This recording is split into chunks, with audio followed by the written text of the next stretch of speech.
அதுதான் அங்கே நடந்தது. அப்படி தங்களுடைய மரணப்படுக்கையிலே ஹஜ்ரத் முஆவியா ரலியல்லாஹு தஆலா அன்ஹு அவர்கள் இருக்கும் பொழுது ஒரு செய்தியை சொன்னார்கள். யாரை பார்த்து?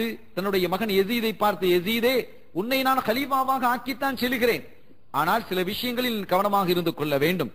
ரசூலுல்லாஹி ஸல்லல்லாஹு அலைஹி வஸல்லம் அவர்களுடைய குடும்பத்தார் மீது பழிவாங்கும் நோக்கத்தோடு நீ என்றும் நடந்து கொள்ளக்கூடாது. ஹஜ்ரத் அலி அவர்களுக்கும் எனக்கும் இடையிலே கருத்து வேறுபாடு இருந்தாலும் அந்த குடும்பத்தை நீ பகைத்துக் கொள்ளக்கூடாது. அதோடு மாத்திரமல்லாமல் இப்போது இருக்கக்கூடிய ஹுசைன் ரலியல்லாஹு தஆலா ரசூலுல்லாஹ்வினுடைய திருப்பேரர், அவரிடத்திலும் நீ கண்ணியமாக நடந்து கொள்ள வேண்டும் என்றுதான் முஆவியா ரலியல்லாஹு தஆலா அவர்கள் சொல்லி சென்றார்கள். அதற்கு பிறகு அவர்கள் வஃபாத்தாகிவிட்டார்கள். யஸீத் பொறுப்பை ஏற்றுக்கொள்கிறார். இந்த தகவல் நட்ட நடுநிசையில் மதீனாவிற்கு வருகிறது. முஆவியா அவர்களுடைய வஃபாத்தும் அதே சமயத்தில் யஸீத் அந்த பொறுப்புக்கு வந்திருக்கிறார் என்ற தகவலும் மதீனாவிற்கு வருகிறது. அன்றைய மதீனாவினுடைய கவர்னராக இருந்தவர் வலீத் இப்னு உக்பா. வலீத் இப்னு உக்பா அவர்கள் தான் மதீனாவினுடைய கவர்னராக இருந்தார்கள்.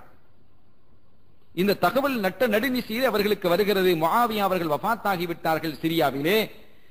அவருடைய மகனார் யஸீத் கிலாபத்துக்கு வந்திருக்கிறார் என்ற தகவல் வந்தது. இந்த சமயத்தில் யஸீத் யோசித்தார். அவருடைய ஆலோசகர்கள் எல்லாம் சொன்னார்கள், மற்ற பகுதியை பற்றி நமக்கு பிரச்சனை இல்லை, நமக்கு பிரச்சனைக்குரிய பகுதியாக கருதப்படுவதெல்லாம் ஹிஜாஸ் பகுதிதான். ஹிஜாஸ் என்று சொன்னால் மக்கா மதீனாவை சுற்றி, மக்கா மதீனா அதை சுற்றி இருக்கக்கூடிய பகுதிகளை ஹிஜாஸ் என்று சொல்றது. ஆக மக்கா மதீனாவை சுற்றி இருக்கக்கூடிய ஹிஜாஸ் பகுதிகள் தான் நமக்கு ஆபத்தானவை. அங்க இருக்கக்கூடியவர்கள் உங்களை கலீஃபாவாக ஏற்றுக்கொள்வார்களா என்று சந்தேகம் எங்களுக்கு இருக்கிறது. குறிப்பாக மதீனாவிலே ஹஜ்ரத் ஹுசைன் அவர்கள் இருக்கிறார்கள், ஹஜ்ரத் அப்துல்லா இப்னு ஜுபைர் ரலியல்லாஹு தஆலா அவர்கள் இருக்கிறார்கள். இந்த இரண்டு பேருடைய புகழும் ஹிஜாஸ் முழுவதும் பரவி இருக்கிறது. அவர்களுக்கு முழுமையான ஆதரவு இருக்கிறது. ஆகவே அவர்கள் பிரச்சனை பண்ணிவிடக் கூடாதே. முதலாவதாக அவர்களிடமிருந்து நீங்கள் பையத்தை பெறுங்கள். உங்கள்கிட்ட பையத்தை வாங்க சொல்லுங்க. ஹிலாஃபத்தை இருக்காங்கன்னா வந்து பையத்தை செய்யணும். ஆகவே அவர்களிடத்தில் முதலாவதாக நீங்கள் பையாத்து வாங்குங்கள் என்ற செய்தியை அவர்களுக்கு சொல்ல நட்ட நடுநிசையில் இந்த தகவல் இங்கே வந்து சேர்கிறது. வலீத் இப்னு உக்பா அவங்க யோசிக்கிறாங்க, இது என்ன இப்படி செய்யறது, ஹுசைன் அவர்களை அழைத்து நம்ம எப்படி இந்த விஷயத்தை சொல்ல முடியும் என்று யோசித்த போது கவர்னருடைய ஆலோசகராக இருந்த முஆவியா ரலியல்லாஹு தஆலா அன்ஹு அவர்களுடைய குடும்பத்தை சார்ந்த மர்வான், இவரும் அங்கே இருக்கிறார். இப்போது வலீத் இப்னு உக்பா கவர்னர் மாளிகையில் தான் அவர் இருக்கிறார், அவருடைய ஆலோசகராகும். அவர் சொன்னார், கவர்னரே, நீங்கள் ஏன் அஞ்சுகிறீர்கள்? யஸீத் கலீஃபாவாக ஆகிவிட்டார், அந்த பிரமாணம் அவருக்கு கொடுக்கப்பட்டு விட்டது, அவர் கட்டளையிட்டிருக்கிறார், நீங்கள் ஒரு கவர்னர் தான், கலீஃபா என்ன கட்டளை இடுகிறாரோ அதை செய்ய வேண்டியதான் உங்களுடைய பொறுப்பு. ஆகவே நீங்கள் ஹுசைன் ரலியல்லாஹு தஆலா அவர்களை கூப்பிட்டு அனுப்புங்கள். கூப்பிட்டு அனுப்பி யஸீதை கலீஃபாவாக ஏற்றுக் கொள்கிறேன் என்று பையத்தை நீங்கள் வாங்குங்கள். ஒன்னு யஸீதினுடைய கையில கொண்டு பையத்தை வைக்கணும், பையத்தை செய்யணும், அல்லது யஸீதினுடைய பிரதிநிதியாக இருக்கக்கூடிய கவர்னர் வலீத் இப்னு உக்பா அவர்களுடைய கையில என்ன செய்யணும், நான் யஸீதை கலீஃபாவாக ஏற்றுக்கொள்கிறேன் என்று பையத்தை செய்யணும். எப்படிப்பட்ட ஒரு அவல நிலை! அப்படி பையத்தை செய்யும் பொழுது யாருடைய கை மேலே இருக்கும்? யஸீதுடைய கையோ அல்லது வலீத் இப்னு உக்பா அவர்களுடைய கையோ தான் மேலே இருக்கும். கண்மணி நாயகத்தினுடைய கரம் பட்டு தடவப்பட்ட எத்தனையோ முறை அந்த கரங்களை ரசூலுல்லாஹ் முத்தமிட்டிருக்கிறார்களே, அந்த கை யஸீதுடைய கைக்கு கீழே இருக்க வேண்டும். யார் பொறுத்துக் கொள்வார்கள் இந்த நிகழ்வை? அப்படிப்பட்ட ஒரு சூழல் உருவாகியது.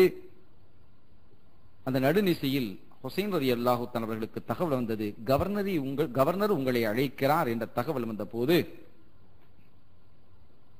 ஹஜ்ரத் ஹுசைன் ரலியல்லாஹு தஆலா அவர்கள் தங்களை சுற்றி இருந்த தோழர்களிடத்தில் சொன்னார்கள், கவர்னர் நடுநிசையிலே அழைத்திருக்கிறார், அகால வேளையில் அழைத்திருக்கிறார், என்னுடைய கல்விலே படுவதை நான் சொல்லட்டுமா? சொல்லுங்களேன். முஆவியா அவர்கள் வஃபாத்தாகி இருக்க வேண்டும் என்று நான் கருதுகிறேன். அவருடைய மகனார் யஸீத் கிலாபத் பதவியை ஏற்றுக்கொண்டிருக்க வேண்டும் என்று கருதுகிறேன். இந்த செய்தியை சொல்வதற்காகத்தான் என்னை அழைப்பதாகவும் நான் நம்புகிறேன். எவ்வளவு தீர்க்க தரிசனமாக சொன்னார்கள் இமாம் ஹுசைன் ரலியல்லாஹு தஆலா அவர்கள். இருந்தாலும் கவர்னருடைய அழைப்பை ஏற்று கவர்னருடைய மாளிகைக்கு சென்றான். கவர்னருடைய மாளிகைக்கு சென்ற பொழுது அங்கே அவர்களை அமர வைத்து, வலீத் இப்னு உக்பாவை பொறுத்தவரை கொஞ்சம் மென்மையானவர், கொஞ்சம் பயந்த சுபாவம் உள்ளவர், ரசூலுல்லாஹ்வுடைய குடும்பத்தை சார்ந்தவர் அல்லவா ஹுசைன் ரலியல்லாஹு தஆலா அவர்களை மரியாதை செய்து உட்கார வைத்து, ஹுசைன் அவர்களே, இப்படி முஆவியா அவர்கள் வஃபாத்தாகி விட்டார்கள் என்றும் யஸீத் ஹலீஃபாவாக வந்திருக்கிறார் என்றும் எனக்கு தகவல் வந்திருக்கிறது. எனவே யஸீதை ஏற்றுக்கொண்டு என்னிடத்தில் நீங்கள் பைஅத் செய்ய வேண்டும், ஹலீஃபாவாக ஏற்றுக்கொண்டு அந்த தகவல் எனக்கு வந்திருக்கிறது என்ற மாத்திரத்தில் ஹதரத் ஹுசைன் ரலியல்லாஹு தஆலா அவர்கள் சொன்னார்கள், கவர்னர் அவர்களே, என்ன ஆச்சரியம்!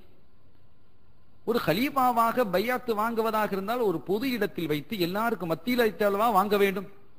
ஏன் இந்த இருட்டுக்குள்ளால் ராத்திரியிலே நடுநிசியிலே இப்படி கூப்பிட்டு என்னிடத்துல பைஅத் கேட்கிறீர்களே, இது ஆச்சரியமாக இருக்கிறது. ஒரு நாளையோ நாளை மறுநாளோ பள்ளியிலே வந்து இதை சொல்லுங்கள், மக்களை எல்லாம் ஒன்று கூட்டுங்கள், ஒன்று கூட்டி யஸீத் ஹலீஃபாவாக ஆகிவிட்டார் என்று பைஅத் செய்ய சொல்லுங்கள். அவர்களெல்லாம் பைஅத் செய்கிறார்கள் என்று சொன்னால் நானும் பைஅத் செய்து விட்டு போகிறேன், நான் ஏன் மறுக்கிறேன்? எல்லாரும் ஏற்றுக்கொண்டால் நானும் ஏற்றுக்கொள்கிறேன் என்று சொல்லிவிட்டு, அதுவும் சரிதான் என்று வலீத் இப்னு உக்பா சொல்லிவிட்டார். நான் வருகிறேன் என்று எழுந்து வந்துட்டான். திரைக்கு பின்னால் மர்வான் நின்று கொண்டிருந்தார். இந்த பேச்சை கேட்டுக் கொண்டிருக்கிறார். மர்வான் வெளியே வந்தார். வந்து வலீத் இப்னு உக்பாவை பார்த்து சப்தித்தார், உமக்கு அறிவிருக்கிறதா? இந்த ஊரினுடைய கவர்னராகவா நீர் இருக்கிறீர்? ஒரு கவர்னரை போன்று நடக்கவில்லையே, ஒரு அடிமை போன்றல்லவா நீர் நடந்து கொண்டீர் ஹுசைனிடத்தில்? என்ன செய்திருக்க வேண்டும்? ஹலீஃபாவிடமிருந்து உத்தரவு வந்திருக்கிறது, நீர் பைஅத் செய்கிறீரா இல்லையா? செய்ய முடியாது என்று நான் பள்ளியிலே வந்து சொல்லுவேன், சொல்லாமல் இருப்பேன். இப்போது உம்மிடத்திலே பைஅத் வாங்குமாறு எனக்கு கட்டளை வந்திருக்கிறது, எனவே நீர் பைஅத் செய்யும். அவர் மறுத்திருந்தால் நீர் என்ன செய்திருக்க வேண்டும்? அதே இடத்தில் அவருடைய தலையை வெட்டி வீசி இருக்க வேண்டாமா என்று சொன்னார் மர்வான். வலீத் இப்னு உக்பா கவர்னராக இருந்த அவருடைய உடலிலே ஆக்ரோஷம் வந்தது. மர்வான், நாளை மறு உலகத்தில் அல்லாஹ்விடத்திலே ஹுசைனுடைய ரத்தத்திற்கு பதில் சொல்ல வேண்டிய இக்கட்டான நிலையிலா என்னை ஆக்குகிறீர்? ஒரு காலமும் நான் ரசூலுல்லாஹ்வுடைய குடும்பத்தின் மீது நான் கை வைக்க மாட்டேன் என்று அவர் சொன்னார். அப்படியானால் உமக்கு ஆபத்து தான் இனி வரப்போகிறது. ஒரு பிரச்சனையை நீர் ஏற்படுத்தி விட்டீர்.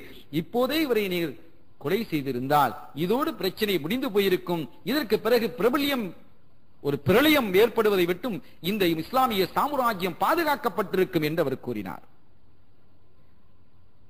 அதற்கு பிறகு தங்களுடைய தோழர்களோடு மக்களோடு மதீனா ஷரீஃபிலே இருந்து ஹதரத் ஹுசைன் ரலியல்லாஹு தஆலா அவர்கள் ஆலோசனை நடத்தினார்கள். அந்த ஆலோசனையின் பிரகாரம் தோழர்கள் எல்லாம் சொன்னார்கள், நீங்கள் மக்கா ஷரீஃபுக்கு சென்றிடுங்க. இங்கே இருந்தால் திரும்பவும் உங்களை அழைத்து திரும்ப திரும்ப கேட்டுக்கொண்டே இருப்பார்கள். இதற்கிடையிலே பல முறை அங்கே பையத்தை செய்ய வாருங்கள் வாருங்கள் என்று அழைப்பு வந்து விட்டது. நாட்களும் கடந்து கொண்டிருக்கிறது. பிரச்சனைகள் அதிகமாகிவிடும், உங்களுக்கும் சங்கடம் வரும். ஆகவே கவர்னர் இருக்கக்கூடிய இந்த பகுதியை விட்டு, ஹிஜாஸினுடைய கவர்னர் இருக்கக்கூடிய மதீனா ஷரீஃபை விட்டு நீங்கள் நேராக மக்கா ஷரீஃபுக்கு நீங்கள் சென்று விடுங்கள், அதுதான் உங்களுக்கு ஹைரானதாக இருக்கும் என்று பெருமக்கள் சொல்ல, அதுவும் சரியான யோசனை என்று ஏற்றுக்கொண்டு தங்களுடைய குடும்பத்தோடு ஹதரத் ஹுசைன் ரலியல்லாஹு தஆலா அவர்கள் கண்மணியாம் ஸல்லல்லாஹு அலைஹி வஸல்லம் அவர்கள் ஆளக்கூடிய மதீனா ஷரீஃபை விட்டு நெஞ்சம் நிறை வேதனையோடு அவர்கள் மக்கா ஷரீஃபை நோக்கி புறப்பட்டு சென்றார்கள். இதற்கு இடையிலே கூஃபாவினுடைய பகுதி, கூஃபாவில் தான் ஹதரத் அலி ரலியல்லாஹு தஆலா அவர்களுடைய ஆட்சி நடந்தது. ஹிலாஃபத்தினுடைய தலைமை பகுதியாக ஹதரத் அலி அவர்கள் ரலியல்லாஹு தஆலா அவர்கள் கூஃபாவை தலைமை பகுதியாக தலைமை பீடமாக ஆக்கி வைத்திருந்தார்கள். அந்த பகுதியிலிருந்து நிறைய கடிதங்களும் நிறைய தகவல்களும் தூதுகளும் வந்து கொண்டிருந்தது. ஹுசைன் அவர்களே, நீங்கள் இங்கே புறப்பட்டு வாருங்கள், கூஃபாவிற்கு வாருங்கள், உங்களை நாங்கள் கலீஃபாவாக ஆக்குகிறோம். இங்கே என்ன ஆட்சி நடந்து கொண்டிருக்கிறது? அதிகாரிகள் எல்லாம் எப்படியோ நடந்து கொண்டிருக்கிறார்கள். லஞ்ச லாவணியத்திலே அவர்கள் மூழ்கி போயிருக்கிறார்கள். உலக சுகத்திலே அவர்கள் ஆண்டு போயிருக்கிறார்கள். ஷரியத்தை பேணி நடக்கக்கூடியவர்களாக அவர்கள் இல்லை. எனவே நீங்கள் புறப்பட்டு இங்கே கூஃபாவிற்கு நீங்கள் வர வேண்டும். அப்படி வந்தால் உங்களிடத்தில் நாங்கள் பைஅத் செய்வதற்கு ஆயத்தமாக இருக்கிறோம், புறப்பட்டு வாருங்கள் வாருங்கள் என்று எண்ணற்ற கடிதங்கள், ஆயிரக்கணக்கான கடிதங்கள் வந்து குவிந்து கொண்டே இருக்கிறது. பல தூது குழுக்கள் வந்து கொண்டிருந்தது, பல தூதுக்குழுக்களும் வந்து கொண்டே இருந்தது. இதற்கு மத்தியில் தான் அவர்கள் மக்கா ஷரீஃபை நோக்கி சென்றார்கள். மக்கா ஷரீஃபை நோக்கி செல்லும் பொழுது ஹதரத் இப்னுல் முத்தீ ரலியல்லாஹு தஆலா அவர்கள் ஹுசைன் ரலியல்லாஹு தஆலா அவர்களை அண்மித்து சொன்னார்கள், கண்மணி நாயகத்தினுடைய திருப்பேரரே, நீங்கள் மக்காவை நோக்கி பயணம் செய்வது எங்களுக்கு சங்கடமாக இருக்கிறது, மதீனாவை விட்டு நீங்கள் செல்வது எங்களுக்கு சங்கடமாக இருக்கிறது. ஆனால் இப்போது இருக்கக்கூடிய சூழலில் உங்களுக்கு ஒரு பாதுகாப்பான இடம் என்பது மக்கா தான்.